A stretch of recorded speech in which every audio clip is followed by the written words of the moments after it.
मैं सत्यवान आर्य, सहआचार्य, बाबू शोभाराम राजकीय कला महाविद्यालय अलवर। प्रिय विद्यार्थियों, हम भक्त कवि सूरदास की के पदों को समझ रहे थे, उनकी व्याख्या को, और उसी क्रम में अब उनके जो आगे के पद हैं उनको समझने का प्रयास करेंगे। आशा आप ध्यान से सुनेंगे। अगला पद है, हरि मुख निरखत नैन भुलाने। ये मधुकर रुचि पंकज लोभी ताहि ते न उड़ाने। कुंडल मकर कपोलनी के ढींग जनु रवि रैन बिहाने। भ्रू सुंदर नैननी गति निरखत खंजन मीन लजाने। अरुण अधर दुज कोटि वज्रदूती शशि घन रूप समाने। कुंचित अलक सिलीमुख मिली मनुलय मकरंद उड़ाने। तिलक ललाट कंठ मुक्तावली भूषण मणिमय साने। सूर श्याम रस निधि नागर के क्यों गुंजात बखाने। पहले कठिन शब्दों का अर्थ देख लें आप। निरखत देखते ही बुलाने, मोहित हो जाना, प्रभावित हो जाना या पसंद करना। मधुकर भरमर। बिहाने कांतिहीन होना या अस्त होना। भ्रू भौएं। दुज दोज या दोज का चंद्रमा। वज्र गले का आभूषण। कुंचित घुंघराले। अलक कोमल बाल। सिलीमुख भौरा। ललाट मस्तक। मुक्तावली मोतियों का हार। भूषण आभूषण या गहने। मणिमय मणियों से युक्त। बखाने वर्णन करना। तो विद्यार्थियों, इस पद में भगवान श्री कृष्ण के अनुपम रूप तथा उनके लावण्य का वर्णन किया गया है। भगवान श्री कृष्ण का जो संपूर्ण सौंदर्य है वह अत्यंत आकर्षक है, और गोपियाँ भगवान श्री कृष्ण के इस रूप सौंदर्य पर मोहित हो गई हैं।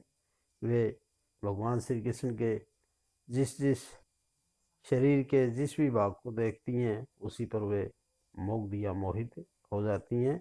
एक गोपी दूसरी से कह रही है कि हे सखी, श्री कृष्ण के मुख को देखकर हमारे नेत्र मोहित हो गए हैं।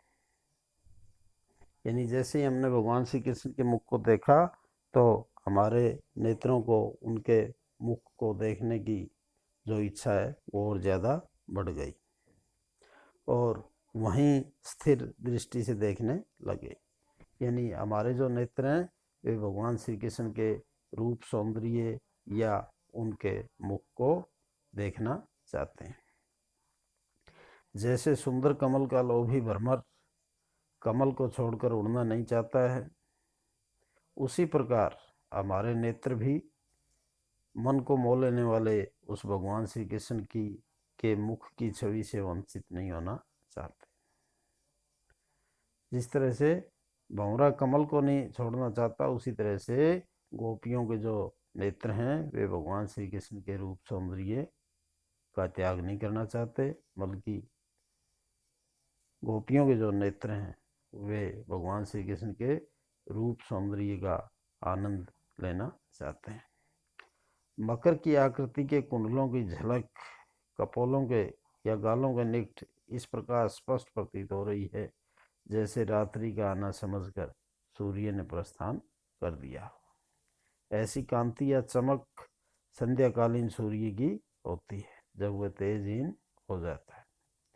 कृष्ण की भौएं बड़ी ही सुंदर है तथा नेत्रों की चंचलता को देखकर खंजन तथा मीन यानी मछली भी लज्जित होते हैं। नेत्रों की तुलना खंजन पक्षी या मछली की आंख से की जाती है, लेकिन श्री कृष्ण के जो नेत्र हैं वे खंजन पक्षी या मीन या मछली से की आंख से भी बढ़कर के हैं। खंजन पक्षी और मीन की आंखें उतनी सुंदर नहीं है जितनी ज़्यादा सुंदर भगवान श्री कृष्ण की आँखें हैं, इसलिए जो गोपिकाएं हैं वे निरंतर भगवान श्री कृष्ण की सुंदर और चंचल नेत्रों को देखना चाहती हैं। नीचे का होंठ स्वाभाविक रूप से लाल है। कंठ के वज्र की कांति या कंठ के आभूषण की जो चमक है वो करोड़ों चंद्रमाओं की चमक के समान है। श्री कृष्ण के शरीर की कांति या चमक उन बादलों की कांति से मिलती है जिनमें चंद्रमा की कांति समाई हुई हो। कोमल बाल घुंघराले तथा सुनहली झलक के साथ इस प्रकार सुशोभित हैं मानो अनेक भंवरे मिलकर तथा पराग को साथ लेकर सामूहिक रूप से मानो उड़ रहे हैं। मस्तक पर सुंदर तिलक है। कंठ में मोतियों का हार है तथा मणियों के आभूषण है। सूरदास जी कहते हैं कि कृष्ण तो रसों की निधि या भंडार तथा नागर चतुर है। भला उनके गुणों का वर्णन किस प्रकार से किया जा सकता है। तो विद्यार्थियों, यहाँ भगवान श्री कृष्ण के रूप सौंदर्य का वर्णन किया गया है। उनका जो अंग प्रत्यंग है वह अनूठे या दिव्य सौंदर्य से युक्त है। गोपियाँ उनके सौंदर्य का अपनी आँखों के द्वारा मानो आनंद लेना चाहती हैं। वे भगवान श्री कृष्ण के सौंदर्य से अभिभूत हैं, बहुत ही प्रभावित हैं और भगवान श्री कृष्ण भी मानो उन्होंने भी विभिन्न आभूषणों को धारण करके वे भी अधिक सुंदर गोपियों को नजर आते हैं और गोपियाँ उनके इस वर्धित सौंदर्य का आनंद लेना चाहती हैं। तो इसमें अनुप्रास, उत्प्रेक्षा, प्रतीप आदि अलंकारों का वर्णन किया गया है और अलौकिक सौंदर्य के धनी जो श्री कृष्ण के प्रति गोपियों का आकर्षित होना इसमें स्वाभाविक ही है। अगला पद देखें। बूझत श्याम कौन तू गोरी, कहाँ रहती काकी तू बेटी, देखी नहीं कहूँ ब्रज खोरी। काहे को हम ब्रज तन आवती, खेलत रहत आपनी पोरी। सुनत रहत सरोननी नंद ढोटा, करत फिरत माखन दधी चोरी। तुमरो कहा चोरी हम ले हैं, खेलन चलो संग मिली जोरी। सूरदास प्रभु रसिक शिरोमणि, बात नहीं पुरई राधिका होरी।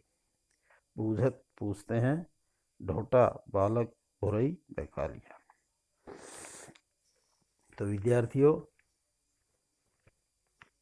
भक्त कवि सूरदास इस पद में वर्णन करते हुए कह रहे हैं कि जैसे ही भगवान श्री कृष्ण का राधा से प्रथम मिलन होता है या भगवान श्री कृष्ण जो अभी बाल्यावस्था में ही हैं उनका राधा जी से साक्षात्कार होता है तो वे राधा से परिचय जानना चाहते हैं और वे राधा से पूछ रहे हैं कि हे गौरी तुम कौन, बूझत श्याम कौन तू गौरी। हे गौर वर्ण वाली सुंदर नवयुवती तुम कौन हो, कहाँ रहती हो, किसकी बेटी हो। तुम अब तक गोकुल की गलियों में कभी भी दिखाई नहीं पड़ी। मैंने गोकुल की गलियों में आज तक तुम्हें कभी नहीं देखा। कृष्ण की बातों को सुनकर के उत्तर में राधा जी कहने लगी कि हम ब्रज की ओर क्यों आते, यानी हमें ब्रज से कोई काम नहीं। अपने ही दरवाजे पर हम खेलती रहती थी और मैं अपने कानों से सुनती रहती थी कि नंद पुत्र जो श्री कृष्ण है वे मक्खन और दही की चोरी करते रहते हैं। राधा की बात को सुनकर के श्री कृष्ण कहने लगे कि मैं तुम्हारा क्या चुरा लूँगा। यानी दही और मक्खन तुम्हारे पास भी नहीं है और मेरे पास भी नहीं है, हम दोनों बाल्यावस्था में हैं और हमें एक दूसरे से परिचय करना चाहिए। और वे राधा से निवेदन कर रहे हैं कि मेरे साथ मिल कर के और जोड़ी बना करके चलो हम खेलने चलते हैं। सूरदास जी कह रहे हैं कि रसिकों के शिरोमणि भगवान श्री कृष्ण ने उस भोली भाली राधिका को अपनी बातों में पहला फुसला लिया और अपने साथ खेलने के लिए तैयार कर लिया। यानी भगवान श्री कृष्ण राधा से परिचय जानना चाहते थे और खेल के बहाने वे उनसे वार्तालाप करना चाहते थे, जिसका उन्होंने खेल के माध्यम से अवसर प्राप्त कर लिया। इसमें राधा और कृष्ण की चपलता और वाक्पटुता के भी दर्शन होते हैं। अगला पद देखें। चितवन रोके हु न रही, श्याम सुंदर सिंधु सन्मुख, सरित उमंग बही, प्रेम सलिल प्रवाह भंवरनी, मिति न कभू लही, लोभ लहर कटाक्ष घूंघट पट करार ढही, थके पल पथ नाव धीरज पत नहीं न गही, मिली सूर सुभाव श्याम ही फेरी हु न सही। इस पद में एक गोपी बालक श्री कृष्ण के मनमोहक रूप के प्रति आकर्षित होकर के अपनी दूसरी सखी से कह रही हैं कि हे सखी, मेरी निगाह या मेरी नज़र रोकने पर भी नहीं रुकी और श्याम सुंदर रूपी सागर के सामने नदी की तरह उमड़ करके बह चली। जिस तरह से नदी समुद्र में मिलने के लिए बेचैन रहती है, उसी तरह से मेरी जो निगाह है, वो निगाहें या जो मेरी नज़र हैं, वो वे भगवान श्याम सुंदर या श्री कृष्ण के रूप सौंदर्य को देखने के लिए बेचैन हो उठी।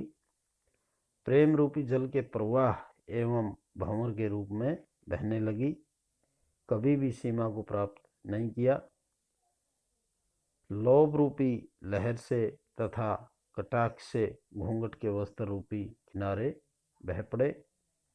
राहगीर रूपी आंखें थकान की अनुभूति करने लगी और धैर्य रूपी नाव पकड़ी नहीं जा पा रही।